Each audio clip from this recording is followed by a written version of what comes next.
Marine Science by Stephanie Jackson. The ocean is a constantly moving force, a mass of energy that occupies 75% of our planet. Its movements are governed by three primary factors: the sun, the moon, and gravity. Although the sun is a great distance from the Earth, it contributes to much of the planet's oceanic processes. Solar radiation reaches the Earth's atmosphere and is scattered. 20 to 25% of solar radiation that enters the Earth's atmosphere is reflected back by clouds. 19 to 23% is absorbed in the upper atmosphere by particles in the air and clouds themselves. 5 to 6% is scattered within the upper atmospheric layers, and 4 to 6% of solar radiation is reflected by the Earth's surface. 50% of insolation is absorbed at the Earth's surface by primary producers such as plants and plankton. This solar radiation that reaches the Earth's surface is called insolation. Insolation is influenced by three factors. These are: insolation is highest when the sun is at its highest point at solar noon. Because the Earth moves on an axis of 23.5 degrees, the equator receives highest levels of insolation. And finally, the length of time at which the sun is present. Seasons affect insolation received by the sun. During winter months, the sun is present for shorter periods of the day, resulting in reduced levels of insolation. Levels of insolation are highest at solar noon when the sun is at its highest point. Because of this, insolation levels differ around the world, heating and cooling at varying times and lengths of day. This heating of the atmosphere caused by insolation creates changes in air density as a result of temperature and humidity. These changes in pressure result in a process called atmospheric convection cells, where a conveyor belt type structure forms as a result of heating and cooling in the Earth's atmosphere. How it works. Stage 1. Cells in the atmosphere warm. As they do so, they begin to rise in the atmosphere. When they reach the top barrier of the atmosphere, the cells are forced to move laterally. As cells move in the top layer, they begin to cool. Cooling cells begin to sink back into the lower atmosphere. Cells then begin to warm again, and the cycle is continued. Jet streams. When two different temperatures meet in the upper atmosphere, jet streams are formed. Jet streams are fast-moving currents of air. They occur both in the higher and lower atmosphere and play a major role in the planet's weather systems. The polar jet front over Europe and UK creates our weather system. It is caused by the meeting of warm air and cold. When the equator and polar air cells meet, cold air is denser than warm tropical air when the two interact. The Coriolis effect, caused by the rotation of Earth, changes the direction of winds moving from north to south. Instead, these winds move across the northern hemisphere. The same effect is experienced at each opposing pole. When the temperature gradient increases, the jet also increases in force. The position of the stream as it expands and contracts, giving us typically wet and windy weather during the colder months. Winds driven by the movement of these atmospheric cells is also what drives the more visible form of oceanic movement, waves.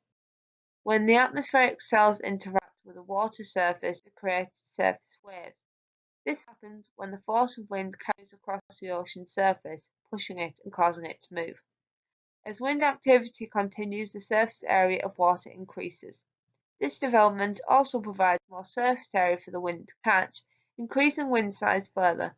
The height of a wave is mostly determined by distance and length it has travelled, and less so by the force of wind. These capillary waves are governed by restoring surface tension. If the wind were to stop, waves would be restored to a flat state due to this force. However, waves that exceed 1.73 centimeters in length are no longer impacted by this force. In place, the restoring force affecting them is gravity. These waves have now developed into gravity waves that occur at depths exceeding the length of the wave, and their orbitals are not affected by the seabed. These orbitals decrease in size at depth, and when encountering the seabed, orbitals flatten and become more oval to the point at which they are completely flattened. At this stage, orbitals no longer rotate and instead rock back and forth on the shore, creating drag. There are four categories of waves that occur at varying shore heights. Surging waves occur at the steepest shore height, followed by plunging, collapsing, and finally spilling waves. How wavelength is measured. So how are waves measured? There is a number of mathematical equations that calculate factors of wave, and these equations are the measurement of energy in a breaking wave, E times h, energy times height squared, and the speed of a wave is calculated by this following equation. Types of wave are tidal waves, surface waves, tsunamis, intertidal waves, and gravity waves. Ocean waves bend and refract when encountering an obstacle. Waves that encounter seabed formations shape and bend around them. As ocean waves meet the shore, they begin to bend and shape to the coast. Wave refraction. When waves travel across a large expanse of water, they begin to spread out. This process is known as wave dispersion. As waves meet the coast, they then begin to form to it, in turn helping shape the coastline that they meet. Waves can then reflect off the coast. In this instance, reflecting and diffracting waves meet and collide together, forming Crepottus waves. Currents. Wind is also the driving force behind the ocean currents. Wind is what uses energy from the sun to the ocean surface, creating surface currents and resulting in waves. Ocean currents are the continual movement of water that follows a determined direction. Currents occur on the ocean's surface and in the deep sea. The Ekman current. When considering ocean currents, we also need to factor in the rotation of the Earth. Wind blowing across a water surface creates a higher current, but now we need to consider the Earth's rotation. This is known as the Coriolis effect. The deflection of an object that is moving in the northern hemisphere, this is to the right, and in the southern, this is to the left. This downward passing of momentum and twist in the Ekman spiral, this form caused by the Coriolis effect, is what creates ocean gyres. The formation of the world's major ocean gyres is affected by prevailing winds, the Earth's rotation, the Coriolis effect, and by the surrounding land masses. Most of these gyres are predictable. Longshore. Longshore currents move parallel to the shore. These currents are created by the energy released when a wave meets the shoreline and creates longshore drift, which carries small sand particles across a beach in a zigzag motion and deposits larger sediment such as rocks. Tidal. Tidal currents form around bays, estuaries, shoreline and coastlines and change location depending on the position and phasing of the moon. However, because these phases are constant, these forms of tides can be predicted.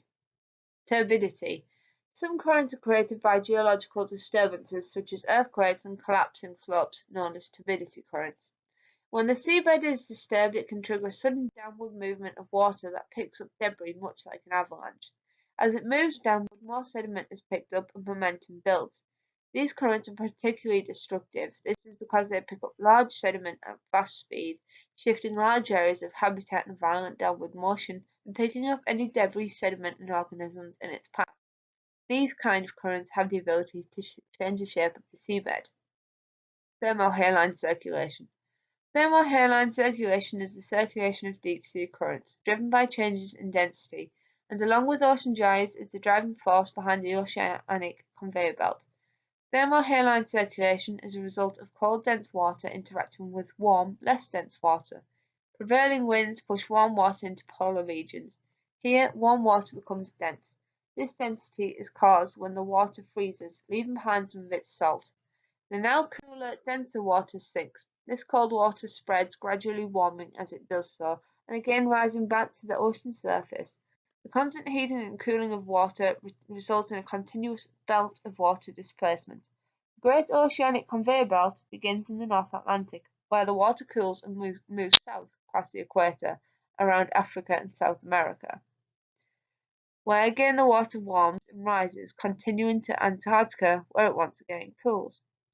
This constant heating and cooling continues movement of the belt, and around Antarctica the currents split, heading to the Indian Ocean and Pacific Ocean, rising again and creating an upwelling of nutrients. The two currents continue to the South Atlantic and the North Atlantic, where the process begins again.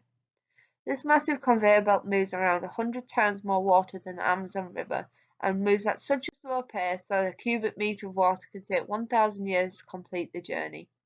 It is massively important to the carbon and nutrient cycles in the ocean and is a big source of upwelling. It is thought that the influx of melting sea ice is greatly impacting the conveyor belt. Tides. But the sun can't take all of the credit. Tides are a daily occurrence and can come in two forms, spring and neap. The Earth experiences 2 high tides and 2 low tides every 24 hours. When it comes to tides, both the Sun and Moon are responsible, and for tides the Moon is the dominant factor. In actuality, the Moon exerts 2.2 times the gravitational force than the Sun. Tidal generating force can be calculated using the following equation: x equals mass over distance cubed. To calculate the Sun's tidal generating force, we use this equation: Sun's mass over distance meters cubed. So yay for the Moon. The tides are a product of the effect the Moon's gravitational force has on the Earth. To explain the movement of these tides, we're going to talk about equilibrium theory. For this one, let's pretend that the Earth is solely a ball of water of equal depth and no end. The Sun's tidal force on the Earth calculates to 46%, so for this theory, let's kick it out. So now we have the Moon and a big round ball of water. Sorry, flat earthists, I did say round ball of water. If the Moon was stationary, exerting its force on the Earth creates 2 tidal bulges every 6 hours. The Earth rotates around a high tide and a low tide, but the Moon moves, so these timings shift 50 minutes. During high tide, the Moon pulls the ocean towards it. Oceanic bodies that are not facing the Moon, although less affected by its gravitational pull, also exhibit high tide, and this is because the Earth is also pulled slightly by the Moon. Oceanic bodies on either side of the Earth that are not above or below the Earth exhibit low tide. Now let's add the Sun back into the equation and make it clear. When the Sun and Moon are aligned, the Sun increases the overall gravitational pull on the Earth. This is what creates spring tides. Neap tides are created when the Sun and Moon are at right angles to each other and 2 gravitational forces are not combined. Because these 2 celestial bodies are constantly moving, the Earth experiences high tide twice a day, usually every 12 hours. However, in some places diurnal tides are experienced, and these are high tides that occur every 24 hours. The movement of tides generates air currents. These currents are the only ones of their kind affected by the Sun, Moon, and Earth, and like the tides, are also affected by the phases of the Moon. A full or new moon phase creates strong tidal velocities and spring currents, but first or third quarter phases of the Moon create weak tidal currents, velocities, and neap currents. Now, there's something missing here. This theory only works if the Earth is void of land masses, and I'm pretty sure there are land masses on our Earth, so I'm also pretty sure that the ocean is not of equal depth. So now let's talk about dynamic tidal theory. Imagine the ocean is more like a basin, like a bowl.